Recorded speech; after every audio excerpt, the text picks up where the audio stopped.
just heard at the start of the program was composed by Richard Mitchell, who lives here.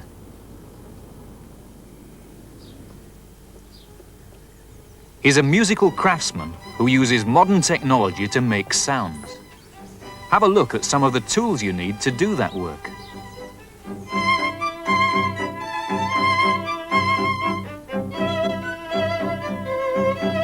Before we had recording technology, there was only one way to listen to music, and that was to find musicians to play it for you. Unless you were rich, you could only hope for a wandering minstrel to pop by in order to hear your favourite piece.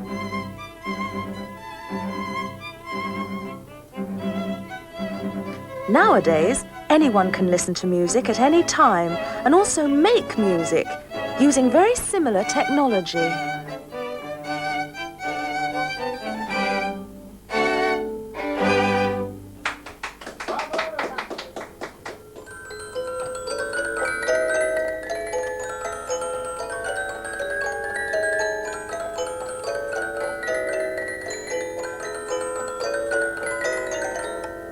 This was possibly the first way that people made recordings of a piece of music, which could be replayed at the command of anyone, even if they couldn't play a note themselves.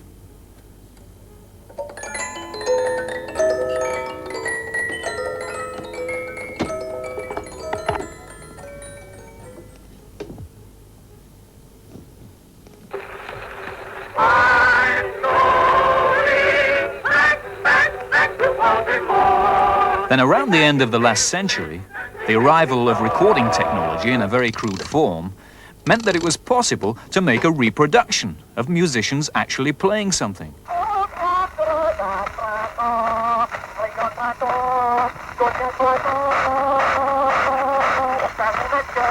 Although, of course, the quality was dreadful by today's standards.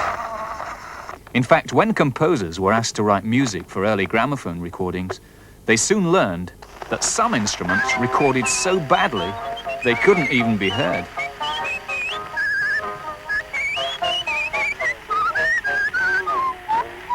And of course, you had to wind it all up.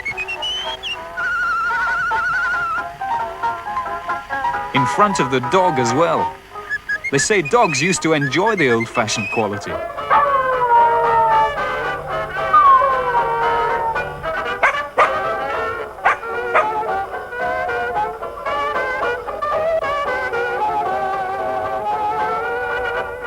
It wasn't until technology brought about the invention of recording tape that a recording could even begin to sound as good as the real thing.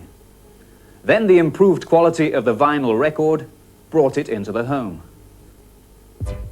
When you think of the mechanical precision involved in the process of cutting a tiny sound groove on a record, it's all pretty amazing. It's all done on a lathe, which is like a record player, with a hot needle that cuts into the plastic coating.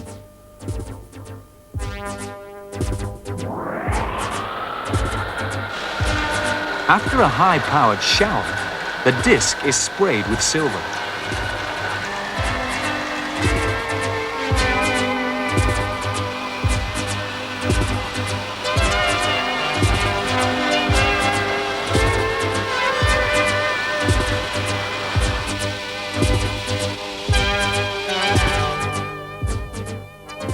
Then it has to be coated with a layer of hardening nickel by electrolysis.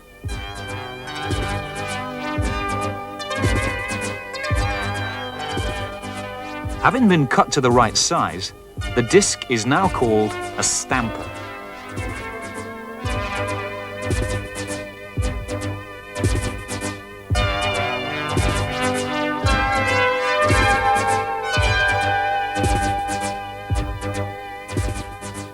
And it's peeled away from its backing. It's now ready to stamp out as many records as required.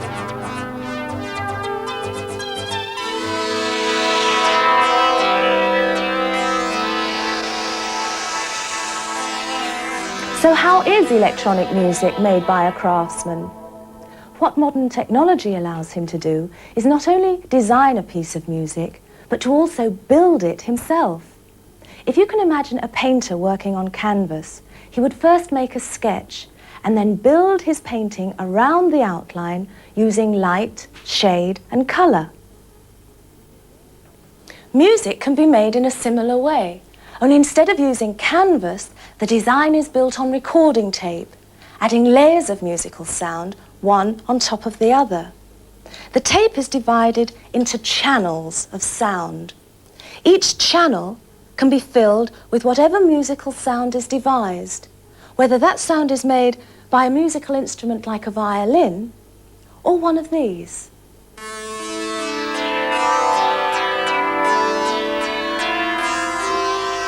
One of the tools which Richard uses to actually make his musical sound is called a synthesizer. Think for a moment what that word means. To synthesize means to put together. This machine puts together sound. Inside here are all the electronic building blocks which are necessary to synthesize an incredible array of musical tones which can be played on the keyboard. This machine molds and shapes musical sounds whilst controlled by its operator. We can actually look at the sound being made by the synthesizer using a piece of equipment called an oscilloscope. On the visual display is one of the synthesizer's building blocks, a tone of sound called a sound wave. This is a sine wave. And this, a sawtooth wave. And this is a square wave. Now, if we change the pitch of the sound wave, using the keyboard, we can play a tune. And we can also change the time of each note as it comes and goes, using another of the synthesizer's building blocks called an envelope shaper. Then there's changing the time of the attack.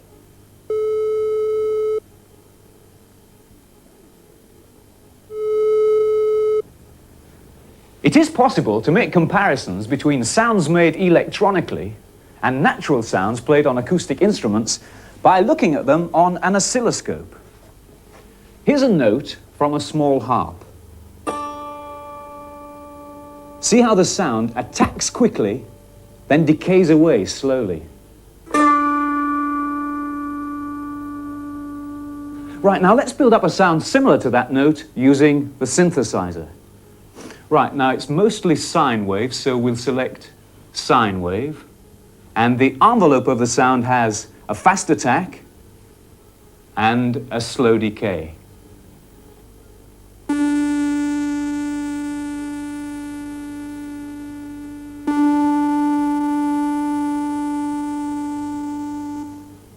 There we are. Now we know about some of the technology involved in designing a piece of music electronically. What about composing some for the opening to the programme? The first thing we're going to do is time your opening title sequence, because the music needs to be the same length. And one way of doing this is to run the video and at the same time run this little beat generator until we find a rhythm which coincides with the action of the picture.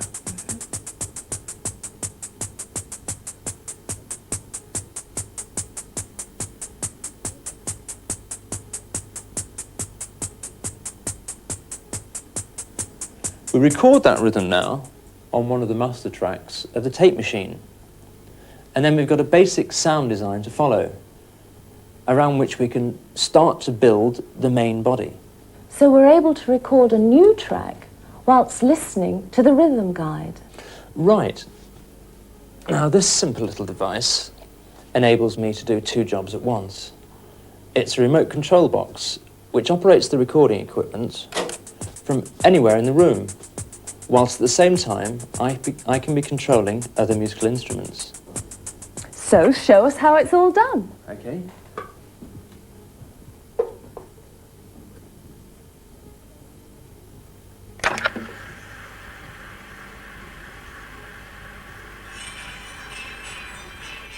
Of course, it takes hours just to compose a few moments of music. And notice that when music is being made electronically, because the music purely exists in the form of electronic impulses, a great symphony can be composed and performed without it being acoustically heard live. In fact, the only place that this music really exists is in the magnetic particles of that recording tape. Have a listen to what's going on in the composer's head.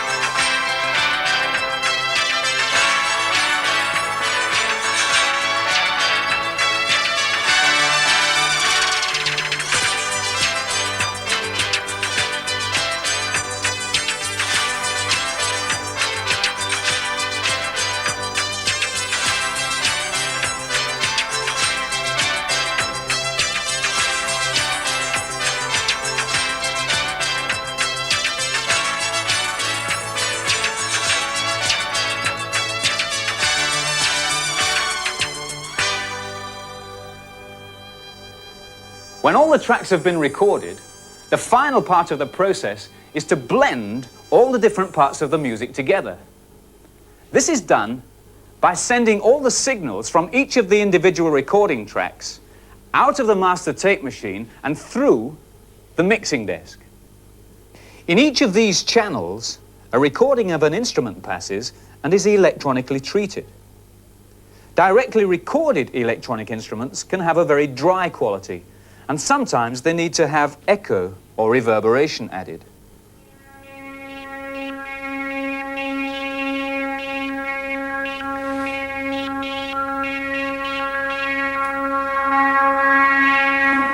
So the sounds passing through the mixing desk are recorded on another tape machine, giving you the final mixed and treated version of the recording. Hey Maestro, how about some music to play us out on? When you hear this music again in future programmes, remember where it all came from.